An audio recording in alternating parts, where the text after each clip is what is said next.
নমস্কার। ঠাকুরমা স্বামীজি গুরুদেবের শ্রীচরণে প্রণাম জানাই। স্বামী অচ্যুতানন্দ মহারাজজির লেখা থেকে কিছুটা অংশ পড়ে শোনাচ্ছি। দক্ষিণেশ্বরে শ্রী শ্রী ঠাকুর ঘরে এসে তাকে দেখে, তার আসবাবপত্র বিছানা সব কিছু দেখে শ্যামাপদ ন্যায় বাগীশ ভাবতে লাগলেন, এ কিরম পরমহংস। সাধুর কোনো বেশভূষা নাই, সোজা জুতা পরে গটগট করে ঘরের মধ্যে ঢুকে তিনি জিজ্ঞাসা করলেন, কে বটে পরমহংস, দেখিবারে আসা। উপস্থিত ভক্তরা চৌকিতে বসা শ্রী শ্রী ঠাকুরকে দেখিয়ে দিলেন, আর তিনি একেবারেই তার বিছানায় ধূপ করে তার পাশে বসে পড়লেন। বললেন, তুমি পরমহংস, চেনা নাহি যায়। বড়ই মজার ভাই, আছো এইখানে, জমাট আসন হেন করিলে কেমনে।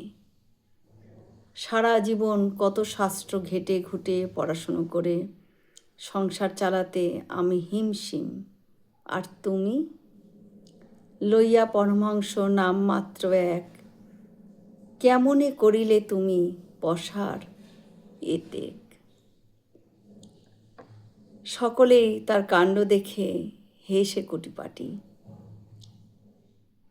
এরপর দিন শেষে সন্ধ্যা আহ্নিকের জন্য ব্রাহ্মণ গঙ্গা পাড়ে গিয়ে জপে বসলেন, আর শ্রী শ্রী ঠাকুর তার ঘর থেকে বেরিয়ে এদিক সেদিক ঘুরতে লাগলেন।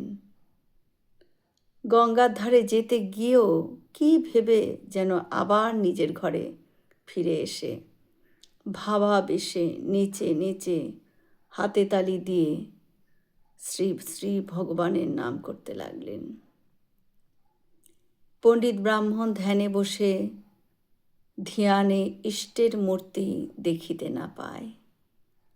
হাজির সেখানে প্রভু শ্রীরামকৃষ্ণ রায়। অবাক হয়ে পণ্ডিত ভাবতে লাগলেন, এতক্ষণ তার সাথে কথা হয়েছে, তাই বুঝি তার মূর্তি মনে পড়ছে।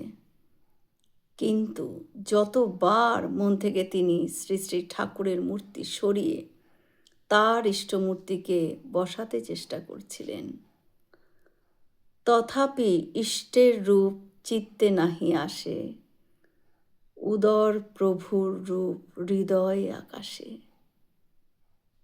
বারবার এই শ্রীমূর্তি দর্শনের পর ব্রাহ্মণের চৈতন্য উদয় হলো।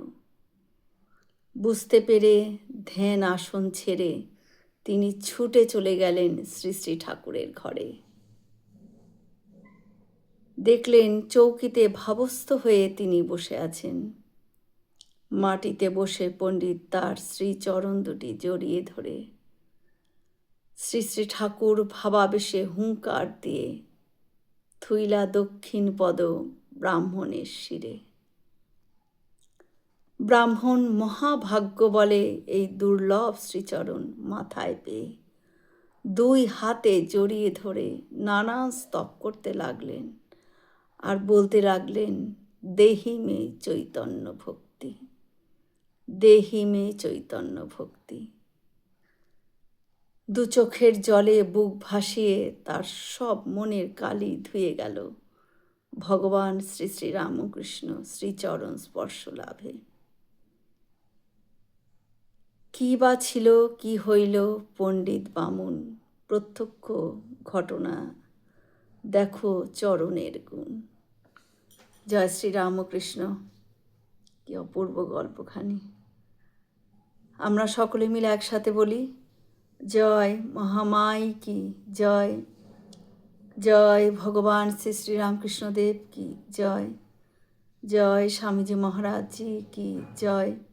হয়তো অনেক ভুল ত্রুটি করলাম, ঠাকুর যেন আমায় ক্ষমা করে দেন। সকলে সুস্থ থাকবেন, আনন্দে থাকবেন। ঠাকুর মায়ের কৃপা দৃষ্টি সকলের ওপর বর্ষিত হোক। শুভরাত্রি।